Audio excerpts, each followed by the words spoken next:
Wasn't a fun experience.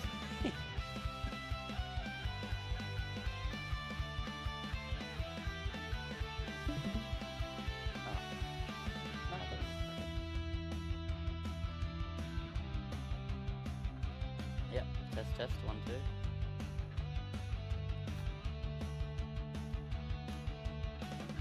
Doesn't look like it on the levels.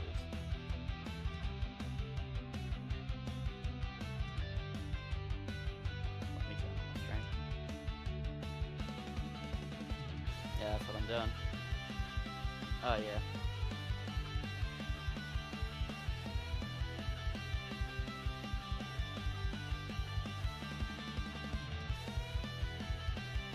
Yeah, your whole computer audio sharing.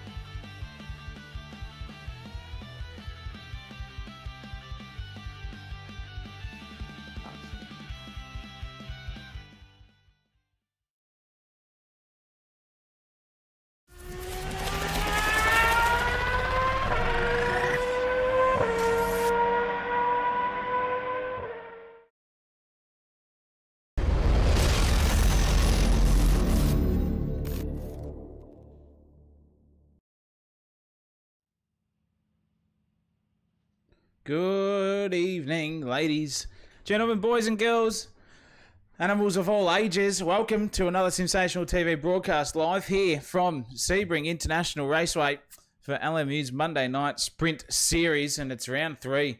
Another iteration of what this circuit can bring is on the cards here. We've got pretty familiar circumstances from the last time we ran here a couple of months ago, and it was nothing short of spectacular. But without further ado, these boys are in briefing, so it's time to welcome a man, myth, and possibly the worst excuse maker in the books here, Lindsay Larko Muddle. Welcome, mate, to the commentary box. Good to have you with me.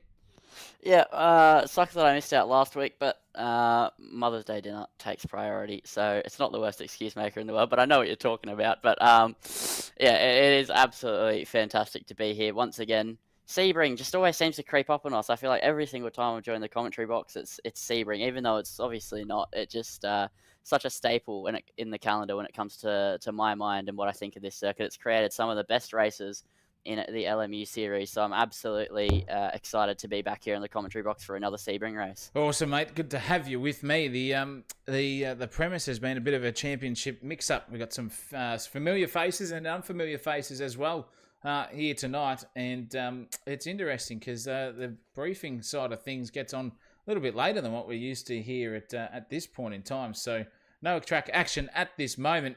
You're just going to have to listen to the dulcet tones of us in the YouTube land. Good to see Liam Hanley and Ron Marshall in the chat already, and good to have you gents along. Should be exciting, and yes, we'll be keen as a bean, Liam, because this one is going to be an absolute masterclass here. You watch multiple categories. Get ready and rolling. And, geez, we're going early here tonight. We're going to have to get on with it here, Lindsay Muddle. So now, before qualifying gets going, let's go racing.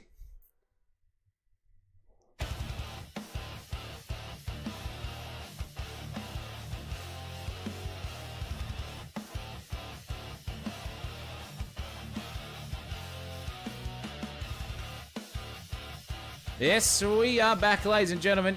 We are back at Sebring International Raceway for round 3 of the LMU Monday Night Sprint Series. And this is going to be a rip snort of the bumpiest circuit in history. I don't even know how it's still in existence with all the bumps in it. But nonetheless, that's okay. It's still on here. 6.1 kilometres or thereabouts, 17 turns of action. You got Sunset Bend, which is the punishing corners at there. Then we've got Le Mans at the last for the big straight. And then a flyer into turn 1. Carnage there we saw last time, Lindsay Muddle as well, through all of that, which was great to see. But a ripping circuit, 15-minute private qualifying, and then a 60-minute race, as always, with a Hypercar LMGT3 field spread. That is going to be exciting to see the pace difference between them. Fly around this circuit with not much racing room on the track. Where are we looking in the standings? This is where we are looking.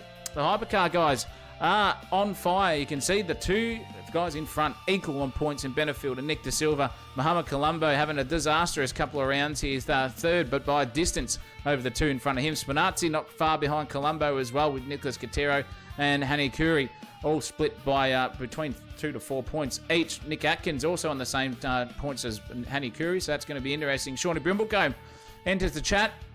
So does Jason Demichi as well, and Nando Latanzia rounds out those ones here for the top 10 in the hypercars. The LMGT3 style is absolutely all over by the shouting so far. Russell Ray's dominating so early in this season. Only it's halfway through now, 3 of 6. And he's got that nearly doubled in his lead over Chris Donnelly in second. Leo Dreher's not far behind Donnelly, so we'll have to see what goes on there between these two. Then Ricky Packham's not even out of that equation as well. Same with Liam Brooks. Very, very tight there for the top 5. Adam Hardy and Graham Hill share 6th and 7th, respectively. Then you've got Lachlan Andrews and Ash Johnston and Benny Collins rounding out that top 10. And it's looking absolutely sensational. To get ready for a bit of racing action here tonight, Lindsay Muddle. Qualifying's on, and it's a private one. So we're going to see these guys start to do their first flying laps here. And why not?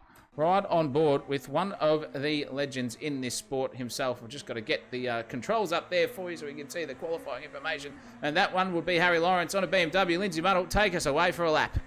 Alright, so here we go, on board with Harry Lawrence for a lap of the Sebring International Raceway. In towards turn 1, high speed, left-hander, get it down to 4th gear and then power out and trust that the downforce will keep you sucked up to the floor, and then into turn 3, 4 and 5. Keep it over the apex and then cut across. It's a bit of a snap there from Lawrence. The tyre's still not fully up to temperature. Make the late apex and now you run onto the Big Bend, turn number 6, which is effectively just a straight. It leads you into a big overtaking zone of the circuit, but here in qualifying you won't be worried about covering off from cars. He's going to be worried about maximising his braking, and he's wobbling all over the place under the brakes in that BMW hypercar as he gets it down to 1st gear and then powers out as quickly as he possibly can here as he makes his way up through the gears and towards turn number 10. So just brake at the 300, get it down 2nd gear, tip it through, full lock there for Harry Lawrence, and then just completely flat out through left-handers. The cars do hold on the limited grip there, but they do start to wobble around just a little bit, and then braking into the hardest corner of the circuit. You've got to nail that apex, and everybody seems to miss it,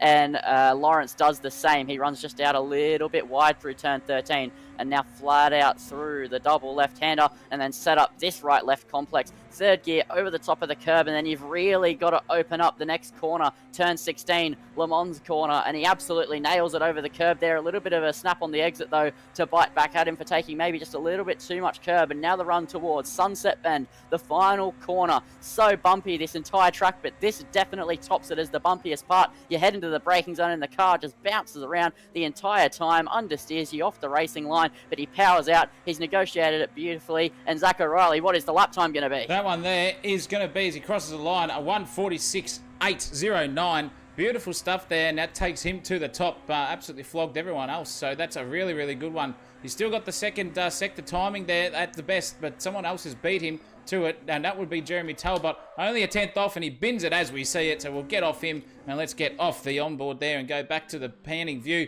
Jeremy Talbot in 3rd place now, and it's going to be interesting to see where he comes into the grand scheme of things over this qualifying session. The hypercar's flying around here, so we know that it's only a bee's dick that could cost you or get you pole position, and that's what we're seeing here with De Silva versus Lawrence. 0.02 of a second there, and only a 10th split between themselves and Talbot too. So it's all happening. Tyson Robb's here at the moment in the LMGT3 class, leading his field by 0.2 of a second, currently provisionally, and look at the time difference. 15 seconds is the gap on the pace between the hypercars and the LMGT3s. It might look pretty calm on the circuit here now, ladies and gentlemen, but I'll tell you what, Lindsay, when it comes to racing, they're all fighting over this bit of tarmac. All, what have we got? We've got a big grid tonight, all 31 of them. Yeah, that is an absolutely huge grid here tonight in this LMU series, and Tyson Robbs absolutely flying as you were looking at him as well. And it's good to see him on the LMGT3 grid. Obviously, he took a bit of time off from helping the Tier 2 boys out, the 2nd grid, and help them get quicker, and we saw the results at Le Mans to finish out last season, and now he's decided, you know what, I want a second bite at this. I miss racing, and he's out on the track, absolutely flying along, just kicking off exactly where he started. But last time he raced, at least when I was around, he absolutely dominated. He drove away in what was a slower car than the GTEs with the GT3s, and it was at this circuit from memory. So now he's got closer competition. Jacobs behind him, only 0.2 behind, so clearly the boys have gotten up to pace, and Tyson must be feeling a little bit more pressure than usual, but still he's setting the timing tower alight here with all the purple sectors in the world. A 10th up through the 1st sector, nearly 0.3 through the middle sector. What does he have now for the final sector? He only has one more corner to go. Turn 17 in that Ford Mustang. How much will he extend his provisional pole position by with 3.5 minutes to go in this qualifying session? He's just got to get himself mentally prepared and then smash the brakes and get the car tipped through. These GT3s don't have the downforce of the hypercars, but with all the bumping, the suspension on these GT3s definitely help you feel a little bit more comfortable than the hypercars. But now towards the line, it was 2 purple sectors. Will it be a 3rd for Tyson Robbs as he crosses the line? No, it was down, but it is an improvement, and he does a 201.629, and he's now nearly 0.6 away from Jacobs. What has Shawnee Jacobs got in reply? He's got nothing, because he was down well and truly in the last sector there too. So nothing for Shawnee at the moment. No challenges in title contenders, but Nick De Silva has taken over P1 in that infamous Porsche again. This guy's flying around. Very, very quick customer, and he's got 0.3 between himself and with Lawrence and Atkins only split again by a couple of hundredths of a second. They, in fact, have not been able to improve on their previous lap times either. So Nick De Silva just chiming through, and then at this point in stage, he's warming up those tyres for another go. We've got 2 minutes and a half left in this one. It's flown by, I'll tell you what, and it's pretty close up and down the grid. Only a second splits first to 8th in the hypercar class, and then you've got a bit more of a spread in the LMGT3s with Tyson Robbs just going hammer and tong. This man here, though, Russell Ray's leading the championship at the moment. He's getting his hearts handed to him here at this stage. Lindsay Buddle, half a second between himself and Tyson Robbs. He thought he had it easy, and looks like it's going to be something more of a battle tonight. If this keeps up, he has gone green in the first sector, but it's not going to be enough. He's still good half a second away at this rate to catch up onto the back of Tyson. But anyway, that's all what we're going to see by the time the grid gets formed up and where everyone realistically sits between them, and we'll see what they can do. Can this man, though, Jeremy Talbot, get his bum into the top 5 there? Not too sure if he can, but he's flying around here, and he's got the Porsche badge on, which means out of the top 3, he's one of the only 3 left on the track who is not inside the top 5. So a bit of pressure here from the team guys, but nonetheless, really driving the wheels off, and you can see he set the first sector as the fastest one on the circuit so far by nearly a 10th. So he's really on song here. He's singing this thing around at this point in time. See what he can do as he navigates through the tight, twisty mid-section here of Sebring. You can really push the car here in a hypercar and then dart it with very, very technical off-camber, on-camber right-hander, and then you just nail that exit. Try not to get too squirrely and loose and use all these bumps on the inside of the curbs to just flat chat your way through this little section. Easy in a hypercar. Don't worry about that. Heavy braking zone now. Through the S's, he goes through the left. Now into the left-hander we go. Again, onto the back straight we go for the second last corner. He is still up. He's got PB, but he's still the quickest man on the circuit at this rate. He's set a purple one and a green one. What can he do here for his... basically, this will be probably his second last lap if he's got the tyres left in it. One more corner to navigate. Darts it in there. You can see how quick and tight and twisty these hypercars go, bumping around and squirreling as they've narrowed the final turn here. Absolutely singing to the high heavens. What has Jeremy got in the tank? We'll find out right about now. And he goes to second place by 9 thousandths of a second over De Silva's time. Just off it. Wow, what a lap. And he's going to go for another one here, Lindsay. That is a perler. Yep, that is an absolutely incredible lap, and that really puts the pressure onto De Silva now, especially if Talbot continues to improve. So what does De Silva have? He's half a tenth down through the first sector, so he's still got a while to go in this lap to find improvements, but he won't want it to be a little margin for his improvement. He's going to want a lot of space behind him because he has Talbot and Benefield behind only by 300ths of a second separating first to third at the moment. This is absolutely cracking stuff, and it's all Porsches in the top 4. So clearly the dominant hypercar at this point in time. It's also just the dominant one in terms of hypercars on the grid in general, and it's clearly showing why as they continue to go faster and faster and faster. De Silva up by 400ths of a second almost here as he heads into the third sector. He's only got one corner to go. It looked a little bit wobbly there through Le Mans corner, but now towards Sunset Bend. Can he improve his gap on provisional pole position? Can he secure pole in this qualifying session as he makes his way towards the final corner? One last commitment here from Nick De Silva. He's going to put it all on the line. It's a little bit wide, but can he carry the exit speed? Nick De Silva towards the line. What's it going to be? Will it be an improvement as he crosses the line? I don't think it was from Nick De Silva, but he's still got cars behind him pushing. He does. Daniel Benefield's pushing here too. He was dead set purple in the first sector, but that got trumped by poor old De Silva's first one. He's down a little bit. He's down a 10th overall on his personal best. Can he jump these three? Can he absolutely set up a blinder for the last corner? Can he nail that exit just like the other boys have and find that 10th of a second? It's nothing, ladies and gentlemen. It's not even a blink of an eye that it's costing him at the moment between himself getting on the front row of the grid or in the second. Oh, no, he just tapped the wall there, I reckon, there just at the last moment. Unless that was the game doing silly things. He's still pushing, however. The checkered flag is well and truly out. And, yes, he did tap the wall. Oh, geez, he would have been singing. But that is the closest LMU pole position we have seen in a long time here for the hypercars. Not even a quarter of a tenth, a third of a tenth split between them. That is absolutely singing to the high heavens. And that, ladies and gentlemen, is something to behold. This is going to be a race on here. I can tell you that much right now. It's going to be on. That is your provisionals there and officials. Nick De Silva, Talbot and Benefield split by 300ths of a second for the top three. Harry Lawrence in only 3/10 away. Seems distant, but it's not realistically. Nathan Atkins just couldn't pip him there. And it's even tight between the top five. Look at that, all the way down to 7th. It's not even 4/10 of a second. Unbelievable. Hanny Curry in 8th place. Katero, Fraser, Colombo, Latanzio, Adrian Rice, and Brimblecombe round out that LMGT3 grid there. Lindsay Muddle, who we got in the LMGT3s. Who have we got in there?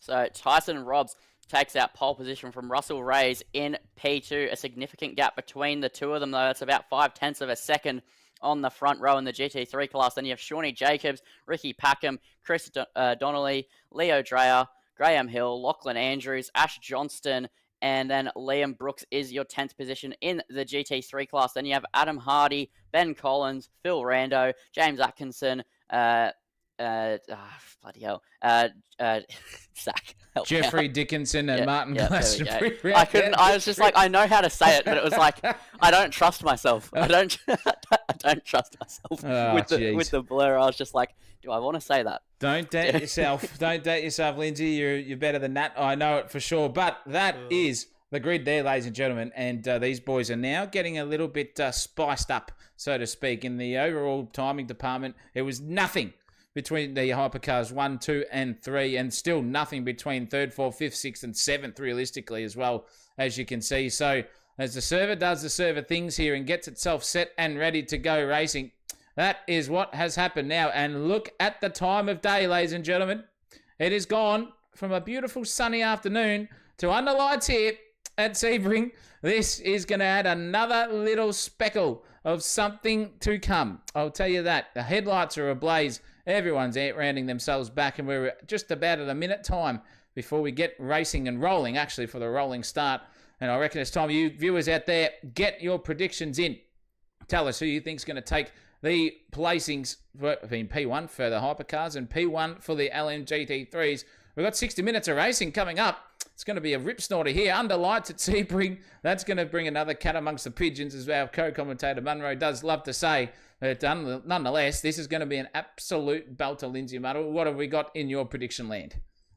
Oh, it's so hard to call. I know that my GT3 call is going to be Tyson Robbs. I think that's neither here nor there in my opinion. But in the hypercar class, it's so close together. So it's a bit tricky. Can you remind me the top three? The top three of the hypercars? Yeah. They are De Silva, Talbot, and Benefield. I think I'm gonna. Oh, it's tricky. I think De Silva, just because I've seen him race the most.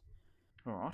Well, we'll leave it with that, De Silva. And LMGT3 Tyson Robbs is the prediction from Lindsay. So we've got two racers who are now under all sorts of pressure here.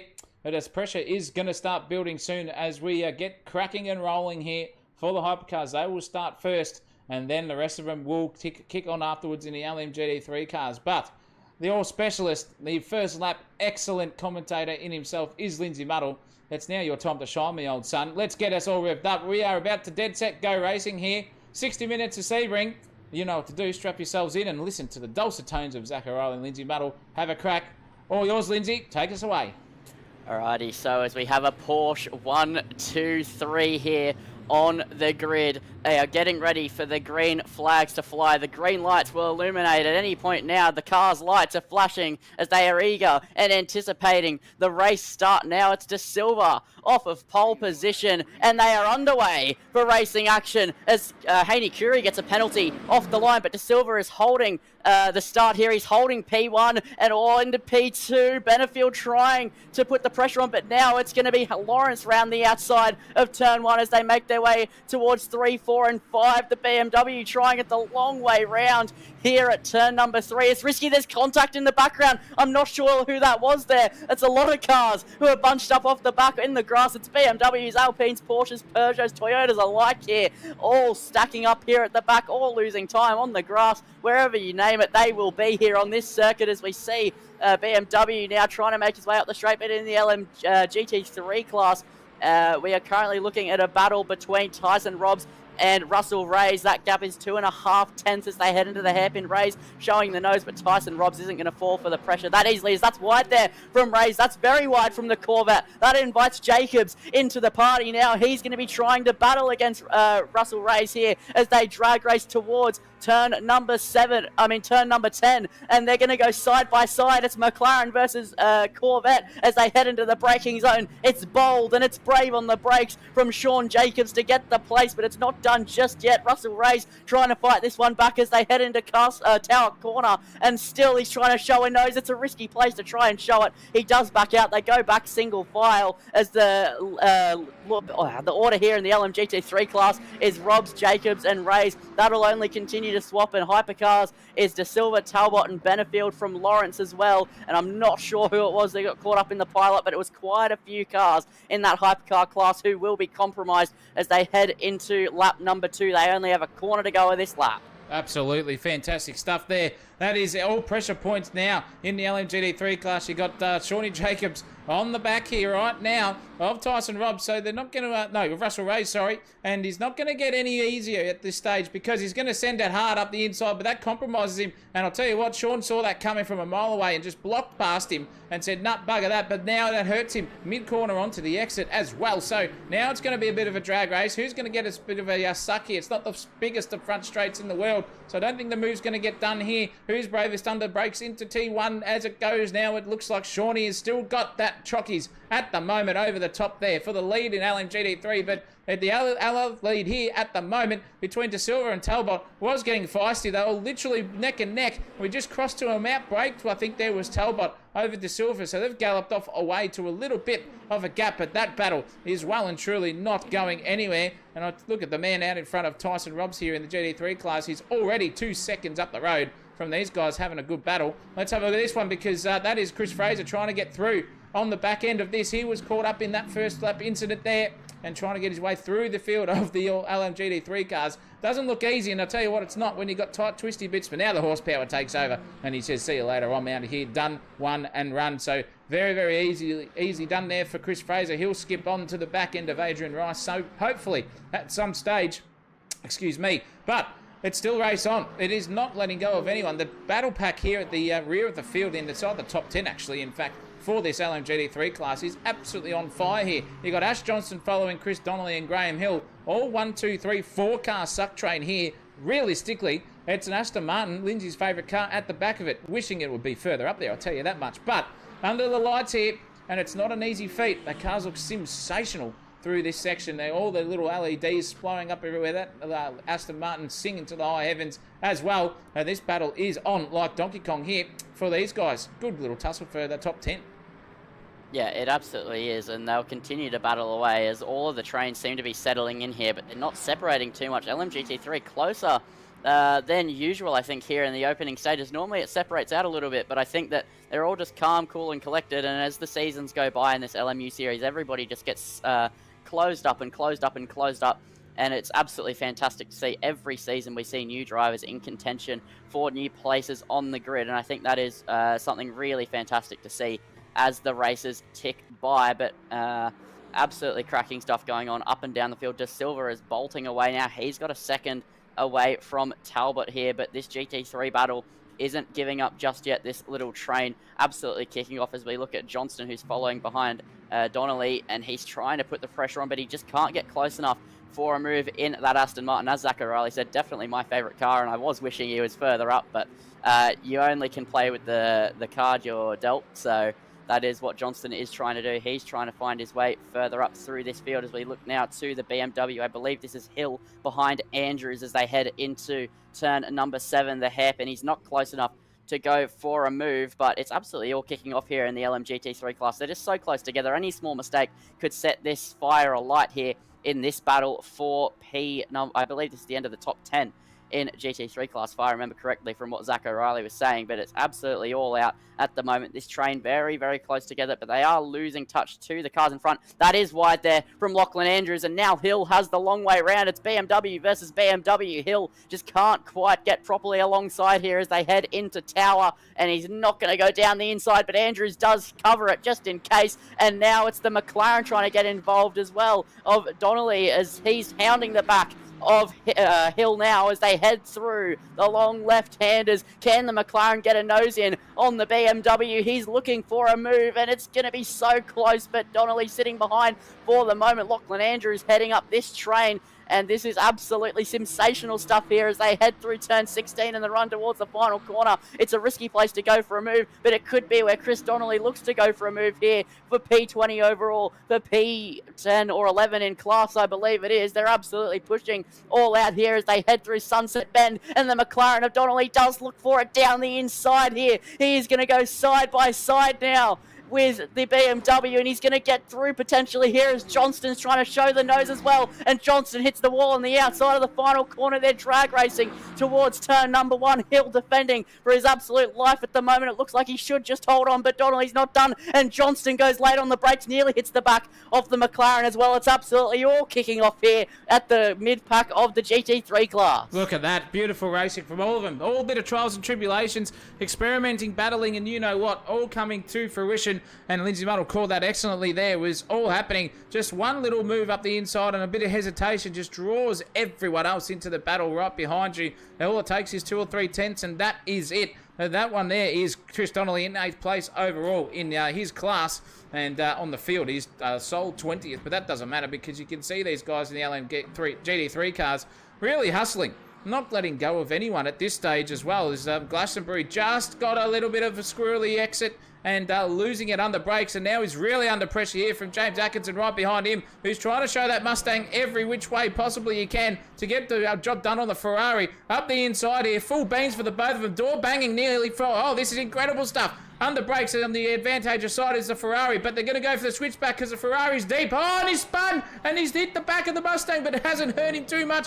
Poor old Glastonbury right now, all under sorts of pressure here. Jeff Dickinson's getting involved in this one too. So now it's a three-way battle over the minor placings, 12th, 13th, and 14th we're looking at in the GT3 cars, but they are going hammer and tong here. They're not letting up. They are giving each other the good old Tijuana and saying, thank you. If you make one mistake, I'm going to be all over you like a bad rash to a piece of skin. And I'll reckon that there could come to fruition between one of these guys. Oh, it's insane. Mohamed Colombo has just DNF'd out of the race. Overall, in the hypercar class, disappointing season for him so far. And he will be spewing about that. He was hoping to get some points on the board, sitting 3rd overall, and now he is DNFing from the round 3 of 6 in the Monday night LMU GT3 and Hypercar Series. That's disappointing for him, but look at these guys just battling for sheep stations on the minor placings. It's all happening, and same up here because Russell Reyes has gone backwards here in this race. He's gone backwards, and he's got Ricky Packham in front of him here, Lindsay. The two Americans, we got the bow tie versus the blue oval, and they're having a good old tussle here. Who's going to have the chockies? Is it the nimbleness of the mid-engined Corvette or the front-heavy understeery Mustang at this stage? Who goddamn knows? But I'll tell you what, they're putting on a show here at the moment, and it's looking very, very nice. Yeah, and Reyes is now going to try the outside of turn 7. It's going to require a lunge under the brakes to try and get that move done. He backs out of it with Packham sitting in front of him. Shawnee Jacobs sitting in P2s just a little bit further up the road, and Tyson Robbs trying to check out of this one, as he usually does. Robbs is an absolute alien, but right now Reyes will just be trying to make back what he has lost since the race started. He was battling with Tyson Robbs at one point in this race in the opening laps, and now it just seems to have slowly fallen apart for him here 10 minutes into this race, and now he's just got to continue to attack the Ford Mustang. Maybe he's just not enjoying that Corvette on race trim. Who knows, but that Mustang does look very, very strong at the moment. Ricky Packham and Tyson Robbs both inside the top 3 with the Ford Mustang, and this battle still will continue to heat up, but Russell Reyes has got to hook up a nice sector if he wants to do that, which currently he's struggling to do. He's struggling to stay with Packham. He just seems to be pulling away. It was very close at the start of the lap, but maybe through the middle sector, the Mustang just a little bit quicker. There's a lot of full throttle moments through the middle sector as well as technical section, so you'd think it'd be pretty equal, but when we go to the offboard, it does look just as close as it was before. Russell Reyes having a good run through turn number 16, but he just can't seem to bite. He can't seem to get close enough, but meanwhile, in the hypercar class, the gap for P1 and P2 was temporarily 6/10. I thought that it was going to be well within a second. Again, it's gapped out again to Silva, maybe just pacing himself a bit as Russell Reyes continues to hound the back and chase tail of Ricky Packham. Yeah, definitely. It's It's a little bit closer in the LNGD3 class, but Nathan Atkins here, he's having a little bit of a good run at this point. He's only 4/10 of a second behind the hairbrush of Sean Brimblecombe. So the two most colourful cars on the grid, so to speak. Wow. Oh, no, there's a big error. That was huge there from Atkins. How he decided to keep that thing on the road and back off it and then on it again,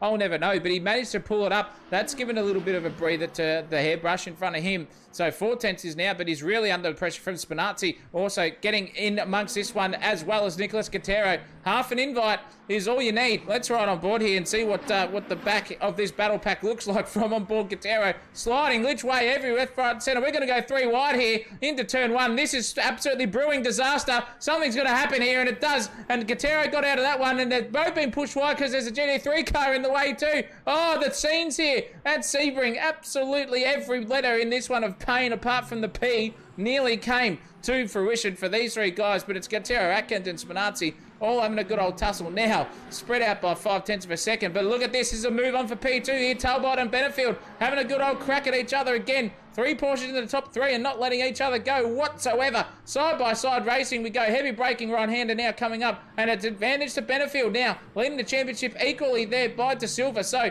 all chockies and points are on board here for this guy. He needs to get a wriggle on and catch that man in front. I think Talbot was just a little bit of a cork for him, but we'll only find out because it only takes 1 corner and you're all over it and you're done, because but Talbot will probably take that position straight back off Benefield. One little switchback move, 1 error. But now we've got to look at the gap and see if that 1.9 second advantage that De Silva has over Benefield is going to decrease or increase. The time will come and the laps will tell. I'll give you the hot tip. And it's still a really, really good tussle from these boys. 3 quality drivers. All 3 of these guys only split by 300ths of a second in qualifying. That is how even it is. But look at the traffic in front now they've got to deal with. Oh, that's going to held up Talbot. And it's also held up Benefield, but not as much, I would think. Through the last corner they go, and they all navigate pretty well. It's going to be just enough time there. You can see them all swerving and getting out of the way of the LMGD3s for these hypercars to come through the lead battle. But Benefield gained 7/10 of a second in that little tussle alone. We're navigating through traffic. You've got to be in the right place at the right time with this stuff, and especially at a tight, twisty circuit with not much room and runoff area of Sebring, you are going to be in a world of pain, just like he nearly was there with that McLaren. In fact, gives him a touch as well. Oh, just taking the P155 of these LMGD3 guys at the moment. Not 8:30 yet. Lindsay Muddle got to restrain myself from going off chops, but nonetheless, the battle is on. 6/10 of a second is the gap between Benefield to Talbot, and 1.5 for the hypercar guys. But it's still heating up in the LMGD3 cars as well. We've got to go to this because Russell Ray's versus Packham up the road now is literally split by half a car length. Yeah, and this is absolutely kicking off, and the hypercars getting involved doesn't help their case as well, as that is Benefield and Talbot right behind them. That could affect this battle as they head through the exit, and now they're going to be trying it the long way around into turn 13, and now they're both up the inside. That's held up the Ford Mustang of Ricky Packham just a little bit there on the entry to Tower, and now they have another hypercar behind them as well of Harry Lawrence, and Packham is being put under all sorts of pressure here from Reyes here as they continue to battle into the final sector, into turn 15 towards turn 16 they go. Russell Reyes is trying his absolute hardest here to try and get a move on past Ricky Packham, and he's pushing the Mustang through the corner towards turn 17, Sunset Bend. He's well within the slipstream. He's closing just bit by bit, but that Ford Mustang's V8 is absolutely tugging it along down the straight here towards the final corner. Reyes trying to dummy the nose, trying to put Packham under pressure, and he's gone late. He tries to get alongside, can't quite get alongside. Russell Reyes there trying to get anywhere alongside Packham, but he can't seem to do it. But the turn 1 move could be the play here for Russell Reyes as he continues to hound the back of the Ford Mustang, but they have hypercars closing up behind them. But he is going to lunge late on the brakes down the inside of Packham. He slams the door shut as the Peugeot of Latunzio now squeezes through past before they get to the braking zone. Packham will be breathing a sigh of relief that he managed to shut the door there at turn 1, and he just slammed it shut. He was like, no thank you, I'm going to hold this place. But it's not done yet as they have to run towards the hairpin, but Russell Reyes having a bit of a squirrely exit there as they head towards turn number 7. He's going to try and attack again, but he's not close enough. Surely in the Chevy Corvette, he's trying his hardest, but he can't seem to find an opportunity to get past. Oh, cracking stuff. Beautiful racing from everyone in Sundry, and it is a cracking little battle here for P3 and 4. in the LMGD3 class tonight. And it's looking like Tyson Robbs is galloping away to a 5.2 second gap there over his co-competitors there on the circuit. So just a bit of a Sunday drive at this stage for him. No threat, but to tell you what, Packham has really held up to the pressure that Russell is giving him at every single corner. Even traffic known comes through, still holds up, still manages to get the job done, shuts the door just in the nick of time. Great driving from these boys to not come together so far. So really exciting stuff here as we watch them circulate another time. But it's still not over. This little gaggle of cars here. Ash Johnston, Chris Donnelly in screen. Then you've got Graham Hill and Lachlan Andrews. Really putting the pressure on each other. They're not letting go at all. Oh, gee, that was massive there from Donnelly. He's lost it. He's completely gone off into the Corvette, into the concrete section in that Corvette. But he didn't lose any positions, thank goodness gracious me. But now Hypercar's coming through again to make anything a little bit worse in the timing sector department. I'm not too sure, but he's going to get past all of these guys, I think, just to avoid any carnage between the multi-class cars. He does, in fact. So Lachlan Andrews survives that little one with that Hypercar coming through at a rate of knots. I'm pretty sure that was a BMW, or is it an Alpine? I can't remember. But Andrews in 6th place here, fighting for dear life. He's got pressure of 3 cars behind him too. Really nice driving. Really nice driving. But we've got to remember that doing all this sort of stuff does burn your tyres up. And if you keep weaving and whacking and going in dirty air behind a car for too long, everything just starts to heat up. And that's the worst possible position to be in. But these two BMWs are looking very racy here. Very nimble at their point of knot. So maybe a little bit of a strong circuit here for the BMWs on this LMGD3 class as well. The raised Packham battle is still 0.6 of a second as well. So these guys are not letting go of that as either. But let's have a look just a bit further back down the grid. 13th in class here for LMGD3 is Jeff Dickinson, looking at the arse end of Liam Brooks. And they've been split by about 2 or 3 tenths each time as well through this Sebring circuit. Bumpy as. I hope these guys haven't got their butt kickers turned on, because I'll tell you what, they'd probably have remedial massages after this round every single time they go here, because it'd be disastrous, Lindsay Battle. But a little bit of a lull. And this is what we're getting here at the moment here, Lindsay. It's good to see battling up and down the field, though. Yeah, it really is. As Hill is putting all the pressure onto Lachlan Andrews at the moment. We say a lull, but this is our definition of a lull here in Sensational TV. This LMU series always delivering the best of the best. And Hill, this is the closest he's been so far behind Lachlan Andrews as they head towards turn 16. Will he make a late lunge? He does look for a late lunge down the inside, but he can't pull up alongside just there. He knows it's too risky, and he knows he has more opportunities if he gets a good run towards turn 17. He opens up the corner more, and he has an absolute slingshot here. He's pushing Lachlan Andrews down the straight. It's BMW versus BMW towards the final corner, and it does look like Graham Hill has the right run on Lachlan Andrews here into the final corner. Can he get alongside? He is alongside into the braking zone, but he slots back in single file, takes a wider line, cuts back across again, and this is absolutely all kicking off here for 6th place in the GT3 class. Lachlan Andrews still leading this train, and Donnelly and Johnston behind as well, just waiting their turn here, seeing if there will be an incident. But now it looks like Donnelly sees an opportunity to try get past Hill at turn 1, and Johnston late on the brakes again. That Aston Martin holds no restraint at turn 1. This is about the 4th time I've seen him nearly run up the arse end of Chris Donnelly here at turn 1, but he just has enough on the brakes to get it pulled up. He just takes very different lines in that Aston Martin, but he gets very close. Donnelly's probably had a couple of Code Brown moments at this point in the race as we approach 20 minutes into this race, and it's still kicking off. But in the hypercar class, the virtual energy situation is looking quite interesting.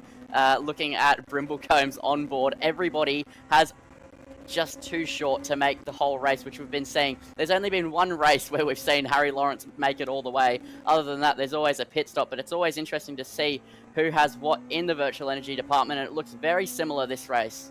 Yeah, very similar. Latangio's the worst one on the track, 46% left of that energy, but yeah, the Harry Lawrence man is once again the best on the track. 52, no, it was 53, now it's just 52. Everyone in front, it's only split by 1 or 2% overall, and as we say, not going to be getting you to the end, so we will be seeing some pit stops here, but when? What is the situation here at Sebring, Lindsay? Is it an overcut or an undercut situation here that's one of the stronger ones? I think it varies a little bit driver to driver, but normally on LMU, the overcut is the strategy to go for because of the cold tyre period. But then you've got to know and have the confidence that you can defend from a car behind when your car is effectively a brick on wheels with cold tyres when you come out of the pit lane behind. So it's all about timing, but overcut will normally get you the track position, but you'll also struggle to hold on. Yeah, so interesting. Could go either way. Depends how far out in the lead you are as well, too. So you've got to keep that in mind. And at the moment, the lead is only 0.8 of a second between Benefield and De Silva. So very, very close again. They sort of seesaw between 1.2 seconds to 0.8 at the best of times. So interesting to see what's going to happen. But there will be another lap where there are a gaggle of LMGT3 cars getting in the way of these guys. So you've got to keep your eyes out for that. And maybe just strategically go a little bit slower here into this corner so it doesn't handle you, but it handles the guy behind you. Some sort of strategical blocking, maybe. I'm not the biggest man to do that because I've never raced a split grid, but could be a viable situation as well. And look at this battle, still not over here between Andrews and Graham Hill. Graham Hill all over the back of him, even off the circuit too. Just thought I'll take the inside line and just see what the rally's like here in the Beamer. But he's gone for the switchback now. Is he going to go for a really, really late dive here? No, he's not. He just tries to pressure lock on Andrews into a mistake. Does not get that job done. Andrews here is holding up absolutely sensationally. And look at the car behaviour. Absolutely nuts here between these guys and the BMWs. Having a battle of the ages here. Really, really excellent stuff to see. We love seeing the cars go racing hard and racing clean here at Sensational TV. It's the best way to go racing. And you can see them now just starting to get a little bit of that behaviour where they're giving us some signs that maybe, just maybe, the tyres are just getting into that little bit of a graining phase there, Lindsay Muddle, which could make the difference from a hero to a zero. Yeah, very potentially, but something that's caught my eye is that Johnston doesn't have a big McLaren, or small McLaren in front of him. Donnelly's gone. Has Donnelly had to pit, Zach O'Reilly? Would you be able to let me know using your timing tower? Maybe. Has he pit, or has he just fallen down? This thing doesn't work usually, so we'll see what it does. Let me bring up the actual GT3 grid and see if it tells us what the thing it is. Yes, in fact, it has worked today. So great. It did work this time. Yep, he has pitted, and so has Benny Collins as well. So yes, come into the pits early. Not too sure what the long game strategy is. Maybe there was a penalty at the start that we missed that he had to serve. Not too sure. Race director is Sam Austin as well, going around and calling these boys to do what he tells them to do, if so. But it's on here at the front. I'll tell you what, the lead for the hypercar class is on because it is only 0.2 of a second now. Benefield's been as close, and it's always the state here in the split grids. You have got those cars in front. Look at them now, blocking you off to get a move done. And Benefield's eyes will be lit up like dinner plates here, nearly as well. That move nearly got the job done there, actually. Geez, that was close, but couldn't get that one done. Now the GT3 gets out of the way, and beautifully done so. But now it's split again by 0.3. There, he's getting a little bit of the cologne coming into the airbox there of that car from De Silva, who's Benefield. So it's getting a little bit dicey here now. One more mistake like that, or a hold up for De Silva, Benefield's going to be all over him once again and maybe take the lead. And you can see that just the behaviour there of these cars as well, as we ride on the inboard there and get blinded by the blue light. So we'll go off that onto the direct contact of the cranium, and you can see the different lines just a bit shallower there from Benefield versus Nick De Silva, keeping at a wide radius. They're basically as strong as each other. Oh, a bit of a cross up there from De Silva. That's invited Benefield once more, so too far under brakes there was De Silva for the grip limit of the tyres. That's another invite he needs. The pressure point is well and truly on here for De Silva. Really, really cool racing, and you can see the GT3 cars there, but look at that, as close as you want to get. That was dead set and nearly an absolute disaster there for the both of them. Got away with it just, but this is how close the racing is. Nothing in it between the two of them. Who's going left? Who's going right? Who's got the better exit? Who can wiggle the car and just slip angle it through the corners better? Geez, it looks like at the back end of the section of this track of Sebring, it's De Silva versus Benefield. De Silva's winning that one. Whew, that was dead set close there to disaster, Lindsay. Yeah, I'm not sure if Benefield meant to get that close to the car in front of him with De Silva. I think that was squeaky bum stuff, that one. I think that he potentially might have just gone a little bit too late because he just was holding the brakes into the apex and going, please pull up. But he did manage to avoid the contact, and now he's still trying to hound the back of De Silva. And through turn 16, Benefield made up quite a lot of lap time, considering De Silva pulled a lot through that Tower to Bishop complex towards turn 15. So now it's all back on here, and they still have GT3 cars that they seem to be closing into all the time as that field spreads out. Benefield had the purple last sector last lap around, so that explains the time gain that he's had in this race as he's using all of the track available and some. They're using the grass on the exit off turn 1, potentially not ideal for the braking zone here of turn 3. And now they head through the long left-hander and onto the straight through turn 6, the big bend here, as they go flat out with the slipstream. Benefield is closing and closing and closing, using all the slipstream, but there's GT3s in front. Will Benefield have a deft touch on the brake pedal? No, he won't, but he nearly pulls up again towards the turning point, and now they're going to be boxed in here. This is the battle that we've been watching in the LMGT3 class. It is Johnston, Andrews, and Hill all together on the track, and the hypercars are weaving in and out here. The leaders they are, and now Benefield's going to pull up alongside Andrews as late as he can get on the apex there. He just about gets through. He's refusing to lose time here to De Silva in front. He knows this is his opportunity to try and make miracles happen here in this hypercar class. He needs the lead, otherwise De Silva will eventually get away. We've been seeing that when they're in clean air, when the dust settles. De Silva is just that bit quicker, and Benefield is trying to hold on with every bit of pace that he has left in that particular Porsche 963, the white and green delivery beast,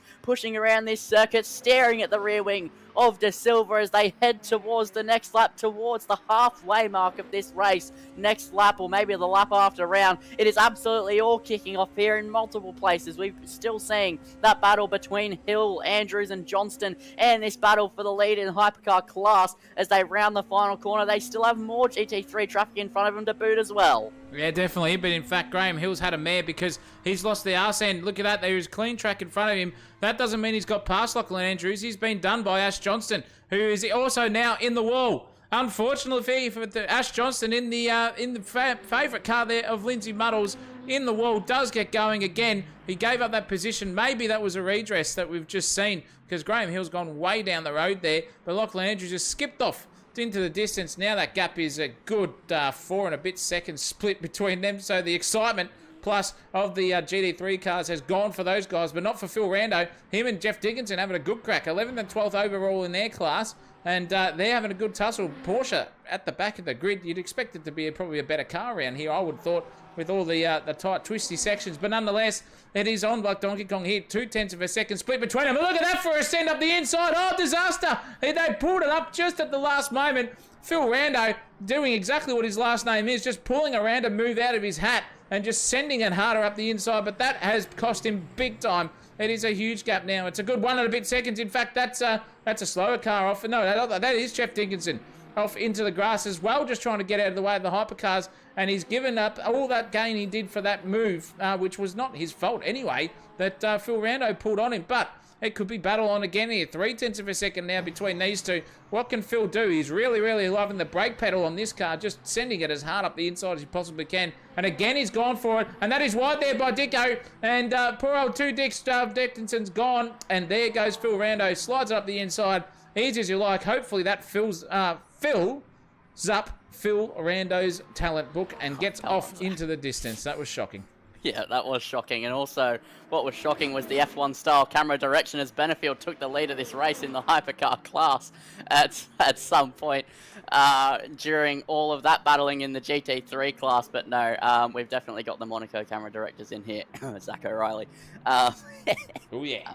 But yeah, Nick De Silva now is the car chasing here at the front of the hypercar class. We have the mixed leaderboard up so we can see as much as possible here up and down this field, but we are approaching that halfway point in this race. 33 seconds until we reach the 30-minute mark, and it's been an action-packed first bit of this race. And from what I'm seeing at the moment with that virtual energy on the top, the left-hand side of your screen, it's all about 30% to go, so probably a few more laps in a lot of these hypercars to go, and then they'll be careering off into the pit lane before they head into turn 16. They just pull off to the right-hand side, and there's an extra pit lane for them to go into.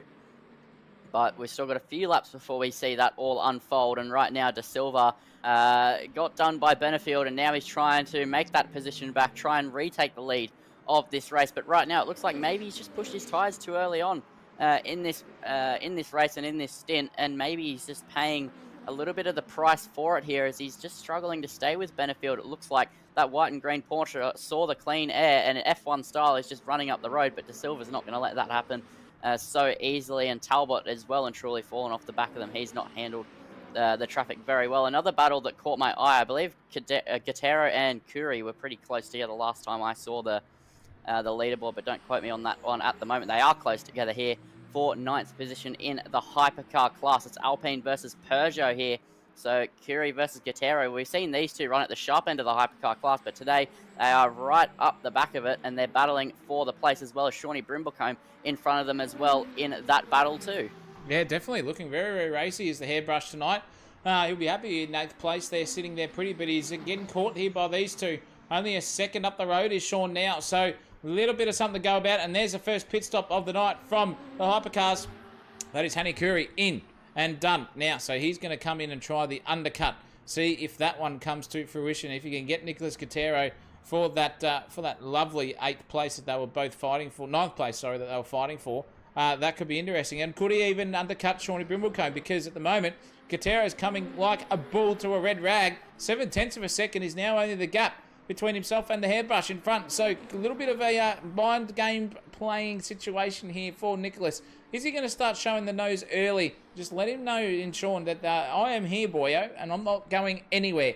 Or is he just going to keep it nice and clean and simple and just go for that fastest lap to try and gain the advantage over Hanny Curry, who has gone into the pits and is now coming out. So that's first one to blink at 27 minutes and 58 seconds left in this one was Hanny Curry to come into the pits. So he's going to go to the end now. Will that help him or hamper him in the tyre life department? They've all got over that halfway mark without the tyres starting to look a little bit dead. So it could be just an even-Steven situation, but which one is stronger? And that little bit of traffic there would have just held up Nicholas and Shawnee a little bit. So interesting stuff, but the tyres on Hanny Curry's car will be as dead as a doornail. Speaking of which, though, Harry Lawrence, he thought his night was all over. He's now on for 4th place. He's got Nando Latanzio in front of him. Only half a second down the road now in the BMW.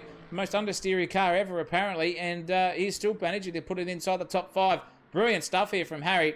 We saw him do a masterclass in an Alpine 2 seasons ago. That was really cool at Interlagos, and just came through from 10th and got the win. Strategical genius is this man, and look at him. He's really, really close now on Nando's car. It's only 1 and a bit tenths of a second. Is he going to send it up the inside here late into T1? He thinks about it, but shows a nose, and I think that was Latanzio, sorry, just going a bit wide there. Oh, geez, what a dart back that was there from Harry Lawrence. Is he going to show the nose again? He does, but doesn't think twice about it. Just slots back in. Goes once more. Now he's going to put the pressure on again. We can see from the onboard here how it is hammering down poor old Latanzio in front for that GT3 car. They both get out of the way of that car nicely, though. Didn't hamper him too much, but now it's all on because that is a BMW up the front there, and that is not looking in the right place for the poor old hypercar class. Is he going to get out of the way for both of them? No, he doesn't. And that is Harry Lawrence just losing tenths of a second every single time he has to navigate that car. Just gets past him. But it's gone from a tenth of a second now out to 6 tenths within 2 corners of a little bit of a GT3 tussle. It's all it takes, and that is the difference. But still, it looks like overall, you would say that Harry Lawrence has the pace at the moment over Nando Latanzio in front of him at some sections of the circuit. As I say that, he goes off the track and nearly bins it himself, but still looking very racy. Where is Hanny Curry going to come out in this one? In fact, Katero has DNF'd out of that one as well. Disaster for this man. He's gone. So now Hanny Curry's got Chris Fraser and Shawnee Brimblecombe to think about in that undercut. And you can see him now with that 47% left on the battery. Well and truly going to get him to the end, so he can just push as hard as he wants, as hard as those tyres let him, Lindsay Muddle. And we'll see what the undercut brings to us once the two in front of him pit. Yeah, I think it's going to be really interesting here because the overcut, normally the more powerful strategy, but if you're pitting several laps before the people in front of you, then it'll start to neutralize because that cold tyre period will then turn into a fresh tyre period where you can really give it everything, but then you also have more virtual energy on board. So there's several factors there in an undercut here in the hypercar class, and running wide like that won't help Hanny Curry's case at this point in the race, as Benefield sitting on 22% virtual energy, De Silva 25%. I do believe it's about 6 laps of virtual energy left in these cars, maybe 5, as Curie just absolutely all over the place. Can't get that Peugeot in check, which is really not helping his case, but cold tyres are cold tyres at the end of the day here in the hypercar class, and he's catching up to some GT3 traffic as well. So he's going to have to negotiate that one well if he wants to make this undercut work. As oh, my Discord has died. That's all right. You're still with us. You're still with us. I'll get you back on that one. Give me 1 second, Lindsay Muddle. Bear with us, ladies and gentlemen. Have you got the lot? Back. You're back? No, beautiful. It wasn't yours, it was my Discord. Oh, it was yours. Sorry. Okay, beautiful. Lovely. He's still navigated around, has Honey, though. He's got the job done. Very handy, in fact, at the perfect point at the second last corner. Coming up now into the last one he goes. Got through that LMGT3 traffic, and we still haven't seen anyone in front pit yet. So it's coming down to that 24-minute mark left in this race. And this could start to get interesting, nearly into the last third of it, and we'll see what these boyos will produce. In the timing department, is De Silva going to go long like Benefield? Are they just going to follow each other in and keep that 3-second gap to each other between them? Or is there going to be a little bit of gamesmanship going on? We've just got to keep our brains and minds open about that, because anything can happen in a pit stop. You might even speed into the pits yourself and lose that one. So another thing to think about. But Phil Rando versus Jeff Dicko, still not going anywhere. Only about 4 or 5 tenths between these two at the moment. The rest of the field is split by between 2 seconds to goddamn 30 at the moment. So this is your closest battle on the track at this rate of knots. Looking very, very good and tidy at the moment is Phil Rando. Sent it up the inside so hard on Dicko. He had no idea what happened to him, but they survived it. And they are still racing here at this stage. Half a second between them at this rate. And he is the lonely Porsche out there in the LMGT3 class as well. So poor old guy's got no one to use setup references off. Got nothing. Just his own talent and his own head on those shoulders to get his way around this Sebring circuit in the LMGT3 class. Hats off to this bloke, though, so far. Lachlan Andrews had all the pressure in the world. Had Atkinson, Graham Hill and Brooks all having a good crack. And Donnelly, too, in fact. All right behind him, but he was the one who came out on top. And he is still there, and he's hunting the back of Leo Dreyer here as well. He's only 4 tenths of a second away from that McLaren. He's creeping up ever so slightly into the last section of the circuit we go before the start-finish straight. And they navigate it beautifully. A little bit wide there for Leo. Leo's on fire at the moment, but he's got an angry Andrews right behind him. Having a good old pressure point situation coming his way. And if Lachlan Andrews keeps this one up, Lindsay Muddle, it's going to be an absolute rip snorter of a battle for everyone at home watching this battle keep going on and on for the last 22 odd minutes. Yeah, and that's been the theme of tonight. There's just been battles galore here in Sebring. I absolutely love this track, and it's so conducive to racing. So it is absolutely cracking stuff seeing these boys go at it for the 3rd season in a row at Sebring.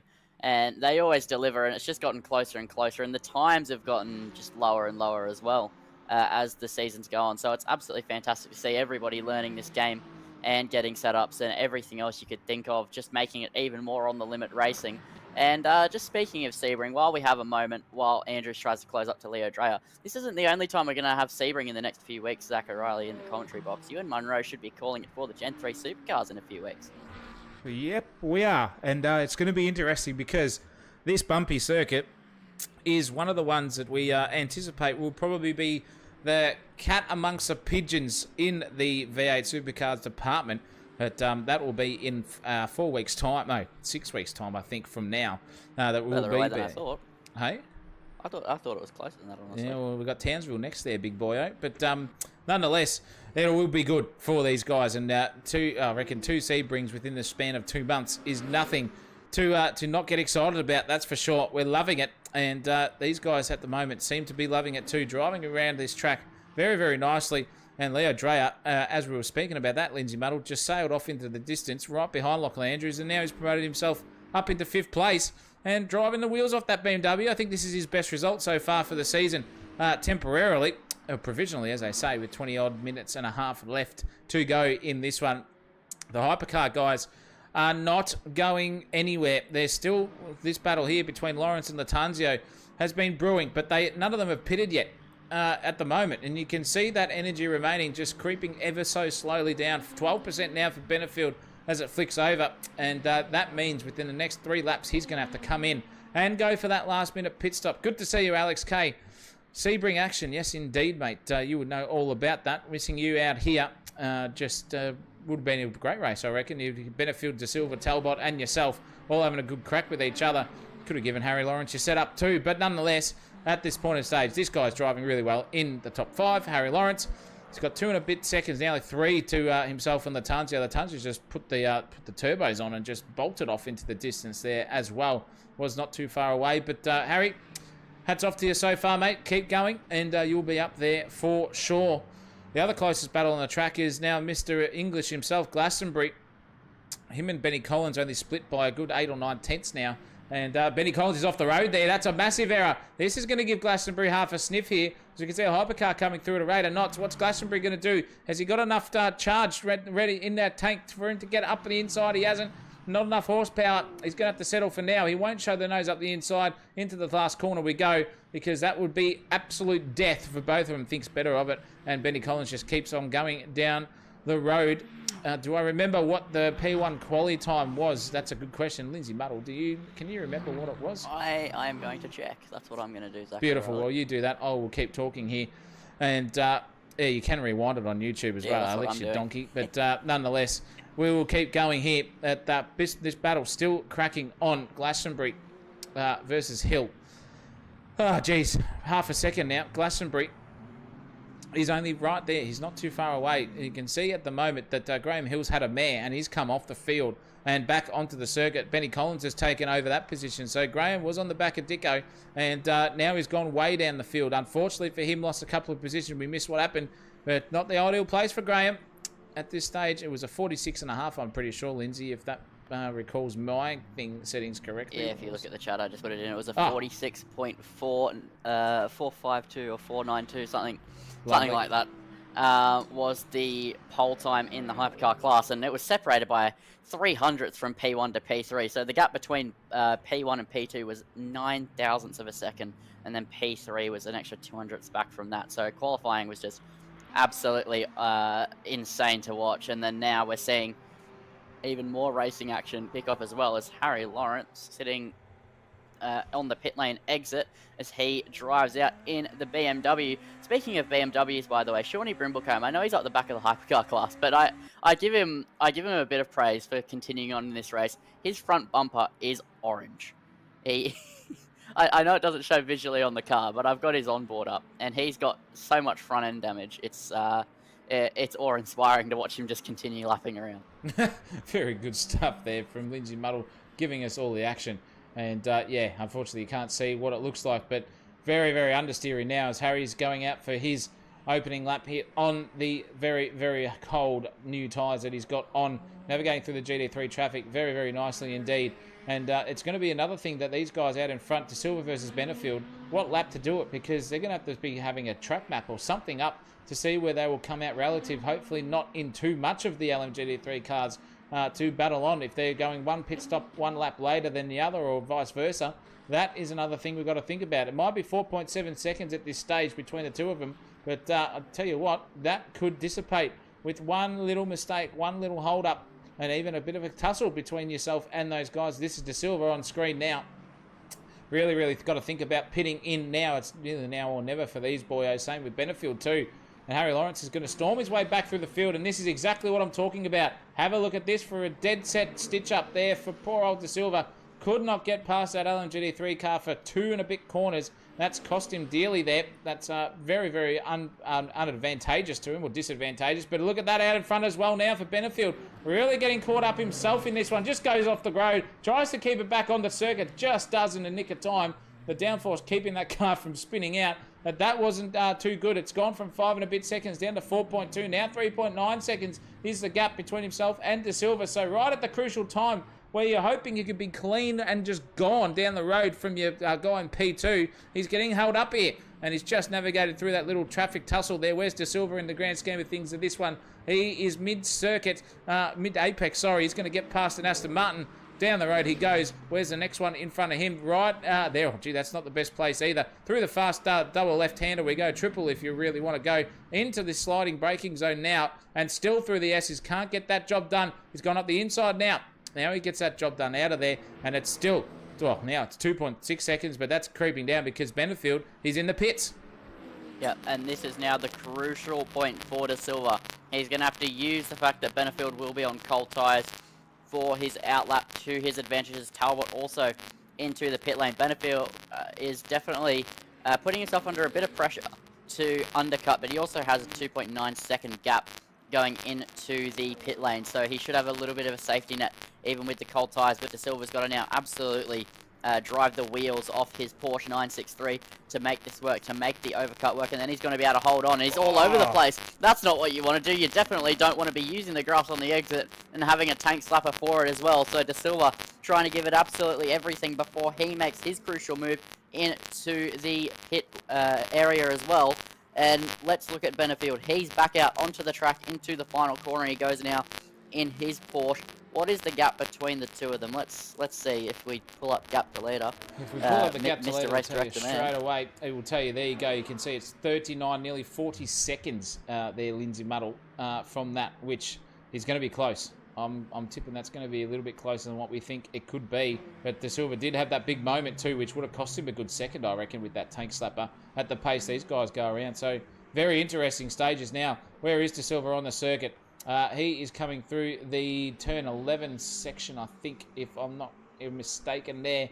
Coming onto the back half of the circuit, nearly getting to set ready himself for a pit stop. Also, in fact, let's just triple check that we are correct. Yep, 3%. It's not going to get him around another lap. So he's going to have to go again and get in. Now he does. He's in the pit lane. And now this is all what we've got to look out for. Where is this man on the circuit, Lindsay Muddle? Are we going to see an undercut here work for Benefield over De Silva? Time is going to tell us in the next 20-odd seconds. Yep, and he's heading into turn 10. So he's still got a while to go in the lap. He's not even up to Tower Corner, which is that run towards that sort of pit stop corner where you have all the flat out kinks and the fast right-hander. So it's going to be really close here on the exit. I think that De Silva isn't going to be able to pull off the overcut strategy, but I might eat my own words in a minute. It all depends on how quickly he can get himself out of the box. So De Silva still in his pit box. The car's dropped off the jacks, but he's still getting the car. Well, the pit crew is still working on the car, and here comes Benefield heading down the run towards turn 17. It might be a bit of a drag race here. Where's Benefield in the grand scheme of things? No, he's absolutely gone up the road. De Silva's still a little whiles back. In fact, I think that the undercut has worked very, very well here for Benefield. It has 5 seconds to De Silva. That's increased by 2 seconds, and the snap didn't help De Silva either. No, not at all, and that is it. That's probably the race done and won, I reckon, here now for Benefield. He's just got to keep it on the track.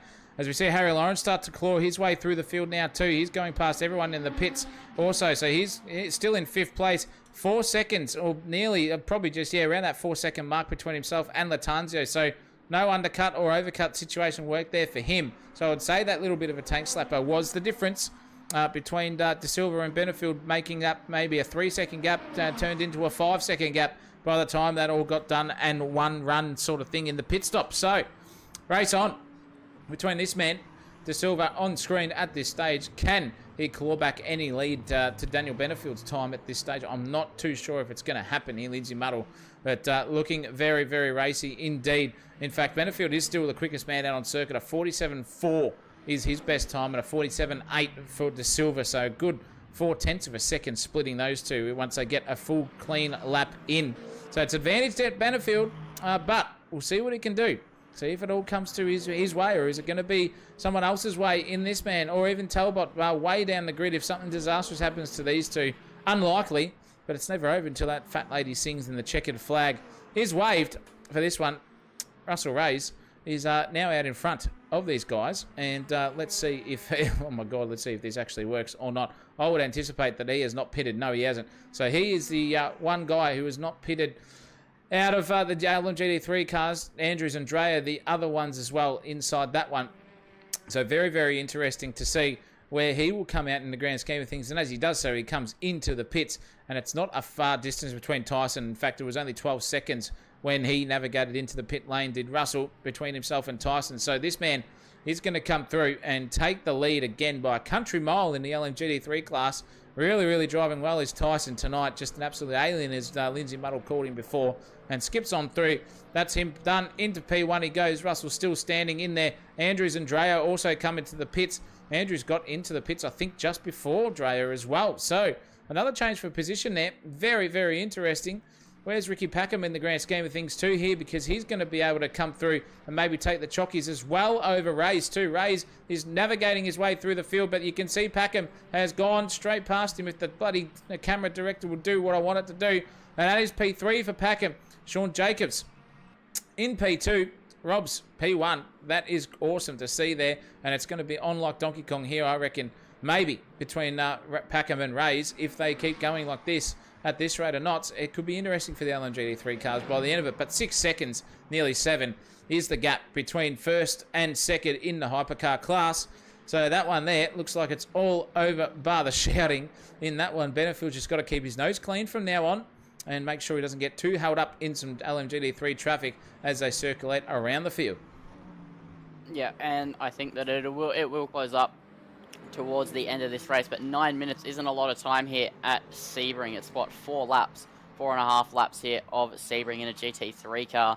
So it's definitely going to take a big push for any sort of gaps to close up here, but there is the possibility for Packham to catch Jacobs, especially if hypercars decide to get in the mix as well. But yeah, Tyson, absolutely dominant display in the LMGT3 class at the moment, sitting 15 seconds ahead of Shawnee Jacobs, who is involved in this battle for P2 with Packham, if Packham can close in to that number 59 McLaren, as Russell Rays then sits another 3.5 seconds back to Packham as well. So that's another battle that could unfold if Packham doesn't quite have the pace. Lachlan Andrews sitting not in no man's land. I thought he was in no man's land, but no, Donnelly's right in front of him. That gap actually under a second at the moment. So we do have a battle here in the LMGT3 class, and it is the closest battle in the field at the moment, and they have some hypercar traffic coming up behind them as well, just to throw that into the mix. So that is not ideal for Lachlan Andrews, depending on when they do catch up, but you can see the little screen in his cockpit showing blue LMP, and there he is. That is the Toyota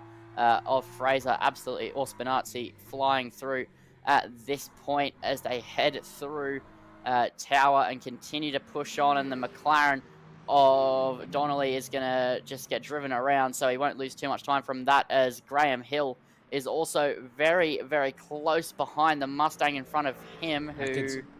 Atkinson, there we go. I couldn't see it on the timing tower. I was like, Zach O'Reilly, please tell me, and he did, as Glastonbury gets a penalty as well. You can see that on the top left-hand side. It disappeared very, very quickly, though.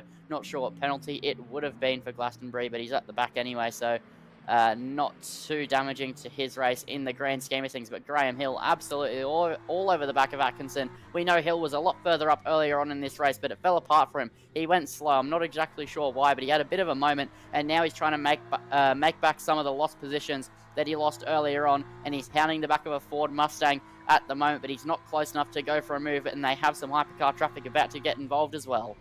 Very, very close racing here. You can see that. There it is, right on cue. The Peugeot trying to get through that, and that looks very, very interesting indeed. That is Hanikuri getting through, but now it's a move on. That is a change there. 4 P9 and 10. Hill has got the job done with that hypercar coming through. That changed the situation of that race schedule right there for sure. But now Graham Hill's going to be under a bit of pressure here now from Atkinson, who's got the slip but not far enough in that. A little bit squirrely actually on entrance there to the final turn there was Graham, but pulled it up nicely, darts it in, gets at apex, and he's just going to swing that car wide and take P9 there. That was dead set a really cracking battle here too. This one's on here at the moment because Brooks and Dickinson. All right, no, that's Benny Collins, sorry. Just getting past Brooks as he came out of the pits. So he's on cold tyres here now. Benny's on the better one in terms of the temperature side of things. So a little bit of a gap there, maybe coming back our way for a bit of battling too. But Dickinson versus Hardy here is starting to come to fruition. It's all kicking off in the LMGT3 class once these guys started to pit. Even Lachlan Andrews is right on the back of Donnelly once more here now, because it looks like at this stage it's all up happening. And look at the wideness there that Chris Donnelly got. Now Andrews has got a half a chance here. He's right alongside him as they go for a drag race, but he's going to be going the long way around here into the left-hander. They go once more and another one and then another one, but he'll be on the right side for this braking zone. Gets it pointed in. Oh, a bit of touching and bumping and weaving and shoving and shouting there between the two of them. But Lachlan Andrews takes back that P5 that he's momentarily lost there, and Chris Donnelly thought he was in for a good old result there, but Lockie just steals it back off him, says thank you, take that one, and now he's galloped off into the distance. Already half a second there between these two guys and to come into the final corner of the circuit again. Dicko still trying to find here a way around Hardy in front of him. Lindsay Muddle under 5 minutes left in this one. We've only got a couple left. Yeah, and I think one of the trickiest parts about this isn't just the fact that it's the same class, it's the same car, so theoretically, unless it's very, very different drivers, you should be taking similar lines and your cars will have the same strengths and weaknesses. So Dickinson definitely will be struggling a little bit to try and get past. I always find that when I'm trying to overtake someone in the same car as me, that's always when it's hardest, unless there is a big discrepancy in the drivers. So definitely not ideal. And what also isn't ideal is the hypercar well on his inside of turn 15 there, and now he's going to be on the inside of the other Ferrari as well, up the inside. So absolutely kicking off at the moment here. Hypercar is just appearing left, right, and center. But yeah, it is just really heating up here as we get further on into this race. Something that's caught my eye though is Harry Lawrence, only 1.4 seconds behind Nando Latanzio in the hypercar class. So the hypercar class closing up here for a little P4 battle. Best of the rest here for the people that aren't on the podium. And it is still a little bit far away, but 1.3 seconds is definitely closable, even with 4 minutes to go. It's about 2 laps to go here at the Sebring International Raceway, and it is absolutely the calm before the storm between these two. If Harry Lawrence can catch up, and he's flying out at the moment, 2/10 up on his personal best lap time, so he's really going to give this one his best go in that BMW hypercar, but he understeers well off the apex, which he has been complaining about. I think he might miss his Alpine and his Cadillac just slightly this season. Yeah, a little bit. Just saw Alex K dominate the BMW and thought, oh, I might try that one. Hasn't worked out, but that's okay. You got to try them all. There's no point just circulating around the same car for the same time. It just gets too boring and predictable. So good on him for having a good old crack and going for the BMW for this time around. Still 1.45 seconds there at least between these two, splitting them with a couple of laps left to go in this one. 3 minutes and a bit left. Where's Benefield at this stage? There he is on circuit right now. Really, really hammering it at the moment. 11.5 seconds out in front. This guy had his little battles at the start of one between himself and De Silva, but once he got past him, that was it. It was just galloping away, and basically nearly a carbon copy sort of situation, apart from the lap count, as what we saw Verstappen do last night on Oscar Piastri, and just galloped away once he was in clean air. And that's the best real estate you ever want. Clean air, no battling, just getting out of the way of everyone else and getting past these LMGT3 cars in the nick of time is all the difference here at this Sebring International Raceway tonight. And under lights, hasn't disappointed. There's been good battles up and down the field. Never really a lull in proceedings, and it's kicking off once again here in the class for the LMGT3s. We can see Harry Lawrence now under a second between himself and Orlando Natanzio, but still within grasp, just right there. You can nearly at the top of the crest of the mountain you've been hiking up for the whole hour, and you can just see it. Is it going to slip away from Harry Lawrence, or is Latanzio going to be making a mistake and giving Harry Lawrence a little bit of something to think about? He's on the charge. He's on the prowl here at this moment. You can see the timing towers telling you what he's doing. He's 6/10 down on his personal best, but still only within 6/10 now of the man in front of him, Nando Latanzio. Fourth, or that is the third loser on the track, as Lindsay Muddle said, and he's the fifth place is Hot Property. Giving a bit of a flash there is Lawrence now, just trying to distract Latanzio in any way, shape or form he can to let him know, I'm coming for you. And it's still there, 6/10 of a second. Battle on here, just over a minute left in this one. It could go anywhere for P4. Cracking stuff. Yeah, it really could. Latanzio has been being clawed in by Lawrence as these laps go by, but the third sector seems to be where the Peugeot is the quickest compared to the BMW, as you can see into the final corner. There's a bit of GT3 traffic here, which is really getting involved, and that's holding up Latanzio a lot. That now makes the gap 0.5 of a second as they head towards turn 1. So Lawrence will be licking his lips at this moment. He's going to say thank you to that GT3 after the race, I'm sure, if he gets the move done. If not, then he's going to be like, well, you tried, but I failed. And now he's going to continue to push on here with 40 seconds left on the clock. I do believe that this will be the final lap of the race, if I'm not mistaken, Zach O'Reilly. So this is for all the marbles for the P4 position. It all depends on where Benefield is on the track as to whether this is the final lap of the race or not, as they continue to push on here. So Zach O'Reilly is confirming there it is the final lap of the race, and Lawrence is right there for P4. He's been closing and he's flashing the lights. He's trying everything he can to distract the Peugeot of Nando Latanzio. It's all going to come down to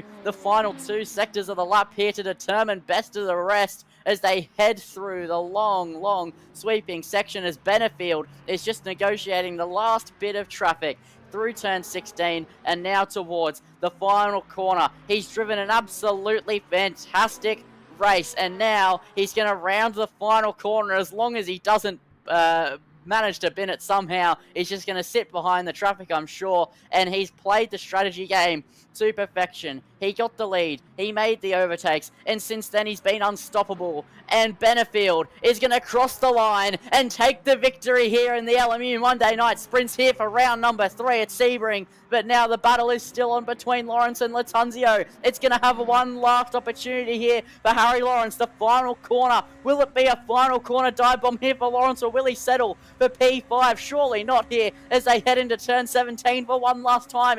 He takes a way wider entry, and he's going to try the cutback, and Latunzio's getting held up by Packham as well, and they're going to be drag racing towards the line, but Latunzio is just going to hold on here as they cross the line. Latunzio just gets P4, Lawrence gets P5 by an absolute bee's whisker. Absolutely cracking racing between those two to finish out the night. Beautiful stuff there. Fantastic job by Nick De Silva and Jeremy Talbot in second and third respectively there. Don't forget about them. What a cracking stuff there in terms of driving from Harry Lawrence. Spinazzi in sixth place, crosses the line. Nathan Atkins is crossing the line now, and he will take seventh place. Hani Curry just gets in behind the LMGT3 car there and crosses in eighth place overall. The hairbrush, what could have been for him tonight? He was sitting up there in sixth or seventh place. He's going to have to settle for ninth now, and we'll see him go through and cross the finish line shortly, with Chris Fraser as well coming through onto the final section of this circuit. It's all over for this man. Won by country mile. In fact, won by 40 odd seconds, I believe, is the gap between himself there for Shawnee Jacobs. But we'll go to the final standings, and we'll get that timing terror away, and we'll get the other one away as well. Benefield, country mile stuff. 10 seconds up the road. No answers for De Silva. Talbot in third place. Latanjo and Lawrence we just saw, and the rest of them there for the hypercar class, with Tyson Robbs taking that one by a long distance as well. Packham and Shawnee Jacobs, second and third respectively, there on the podium. Russell Ray's, Lachlan Andrews in the top 5 for that one. He'll be very happy with that. Well, Lachlan had all the pressure on him and did a very, very good job to stick that car where it is. Chris Donnelly and Leo Dreyer also putting on a good performance. Graham Hill clawed his way back through the field from 12th place after a bit of an off, and finds himself in 8th position as well. Adam Hardy and Jeff Dicko take out the top 10 with with Brooks, Collins, Rando, Johnston and Atkinson taking out the final place getters of the evening, with Glastonbury the only DNF casualty from the GT3 cars, but Katera, Colombo and Adrian Rice, unfortunately, DNFing, and actually a disqualification there for Adrian Rice, so didn't make the grid, unfortunately, for too long. Only got 3 laps in, and that was it for him as well. Big championship changes here. Mohamed Colombo is going to not be in third anymore. Talbot's going to be right on him, I would say, Lindsay Muddle. But what a race there. Very, very good stuff. Exciting. And thanks very much for everyone tuning in tonight. Thanks, Ron, for the top call, boys. Appreciate that. Thank you, Liam Hanley, for sticking around as well, and Alex Kay for chiming in for that one also. But, yeah, what a race. Give us a rating out of 10, Lindsay, for that one. Honestly, I'd give that a big number 8. That was absolutely fantastic the entire way through. I think the only thing that was missing is someone trying the no-stop, but I don't even know if that's possible anymore. I don't know what happened between this third season and I thought, was it the opening race or finale of season 1? I can't remember, where somebody pulled a no-stop, but I'd love to see that again. But yeah, absolutely cracking stuff all the way through. Lovely. I'm going to give it a solid 8.5 myself. That was good stuff from everyone involved. But that leads us to the conclusion of the event tonight, ladies and gentlemen. Le Mans Ultimate's going to kick us out in just a hot second, I reckon. So thank you for tuning in. Good luck to all the races for the next Monday. We'll be back for this one in 7 days' time. Sensational TV is going to be back in 2 days' time for the Wednesday Cup, however. So stick around for that one for AK Racing's BMW Judd V10 Series. It's all kicking off over there at Mas Duclos for the next race. And that is a race through the highlands and a paddock sort of thing of France. But a good event here tonight for ASA. 32 cars on the track at one given time. Ended up with 29, and then we only had 26 finishing the race. 25, in fact, finishing the race. But a great showing for everyone. Looking forward to the next one here. But as always, If you haven't already, give us a like and a subscribe on the video. It goes a long way. We really appreciate it as well. On the way to 2,000 subscribers now. We've hit the 1K and we're ready to rock and roll. But it's been a pleasure to have you tonight in the box with myself there, Lindsay Muddle. Thank you so much for being with us. That's who you've had. Myself, Zachariah, Lindsay Muddle in the box for this evening's call. Thank you for tuning in. But for now, it's goodbye. Good night. Lindsay Muddle puts the M in Major League MasterCard debt. And I put the nothing in anything because guess what? No one can be me. Okay, all right. Goodbye for now. See you later for next time at Sensational TV. In between then, as always, keep it flat out.